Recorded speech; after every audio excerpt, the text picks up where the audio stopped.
Good evening and thank you for joining us for KREM 2 News 10 at 10, where we give you more news in less time. Let's get started. Idaho murder suspect Brian Kohberger will be back in a Latah County courtroom tomorrow morning. The next step in what could be a long legal process. KREM 2's Kyle Simchuk reports tonight. We aren't expecting a whole lot to happen during tomorrow's status hearing. The suspect will not enter a plea. It's really just a hearing to schedule future court proceedings. We spoke to a trial lawyer about what's to come and what challenges Kohberger's defense could have given the national interest in the case. As classes resume at the University of Idaho for the start of spring semester, the suspect in the stabbing deaths of 4 students will return to Latah County Court tomorrow morning, a week after a judge read the charges against him, letting the 28-year-old know he could face the death penalty if convicted. The desire to want to bring closure to this matter quickly is an understandable and natural instinct. But from experience, time will benefit everyone. Mo Hammoudi is a trial lawyer and an adjunct professor at the Seattle University School of Law. He says even after tomorrow's status hearing, there still has to be an arraignment where the defendant will enter a plea of guilty or not guilty. After that date, the prosecutor's office has 60 days to file a formal notice that it intends to seek the death penalty in a case. And it can only seek the death penalty if a variety of factors are met. In Idaho, not every convicted murderer is eligible for the death penalty. There must be aggravating factors. If, by way of example, the crime was committed in a particularly heinous manner, or the crime involved more than one death, or if the crime occurred in the commission of a felony like a burglary. If prosecutors seek the death penalty, the legal process could take even longer. Hammoudi says with any homicide case, publicity can pose a challenge. He wasn't surprised to see a judge issue a gag order. More important to prevent prejudicial information from reaching the jury pool, especially because this is such a small county. Hammoudi says the defense or a judge may consider a change of venue, holding the trial in a different county. But finding an unbiased jury could still be challenging since people around the country are still talking about the case. As reported by CBS News, Kohberger's neighbor says Kohberger spoke to him about the murders days after they happened.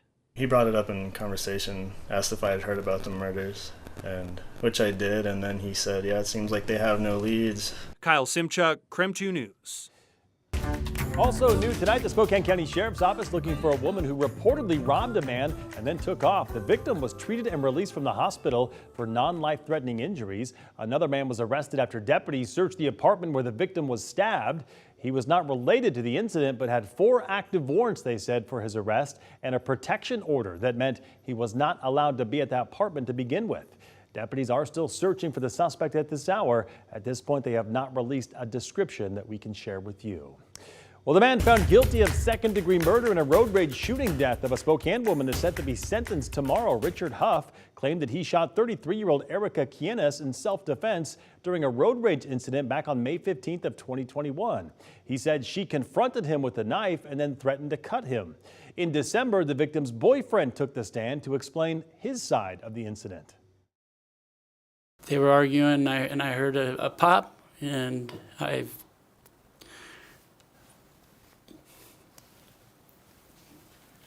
I told somebody I was screaming, call 911, somebody call 911, and I freaked, and I had warrants, and I left. Huff's sentencing is set for tomorrow at 10 o'clock in the morning. We'll bring you the results right here on KREM 2 News. And now to our night beat with a quick look at today's top stories. Last month, Coeur d'Alene students did not start winter break until December 23rd, much to the frustration of a lot of parents and families. Now the CVA Public School District is asking families to weigh in on a new set of winter break dates for the next school year. The online survey proposes 2 options, one break with more time off before Christmas or additional days off after Christmas. The survey closes on Monday. The results will be presented to the school board for consideration coming up on February 6th. Well, a man was caught trying to break into an adult entertainment venue, Deja Vu, in Spokane Valley on Friday. Spokane Valley deputies arrested 20-year-old Cesar Ruiz after they said he tried to run from officers. According to court documents obtained by KREM 2, Ruiz tried to drive his car through the doors of the business, smashing the windows and damaging the door frame. And then deputies say he broke into the business's ATM, and they estimate there was $20,000 worth of damage done to the business. Well, several people in Spokane have reported their trip to the gas station left them with hundreds of dollars in repair bills. One woman said several alerts came up on her dashboard just minutes after filling up at a 76 station on Wandermere. When she took her car to a mechanic, they found water in her gas tank. She goes, "Ooh, yeah, it's only our premium that had water in the gas tank."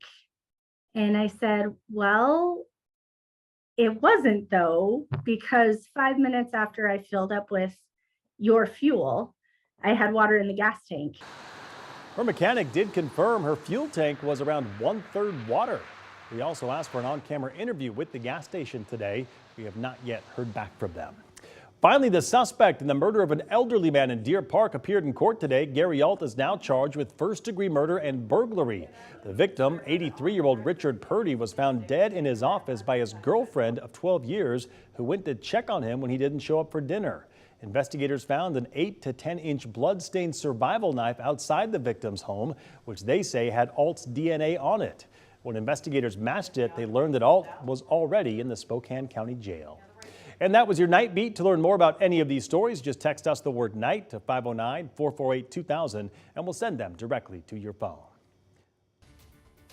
Well, tonight a new batch of classified documents were found in President Biden's former office. Earlier today, the White House declined to answer repeated questions about when the president learned about the first batch of classified documents, but the president did address the public.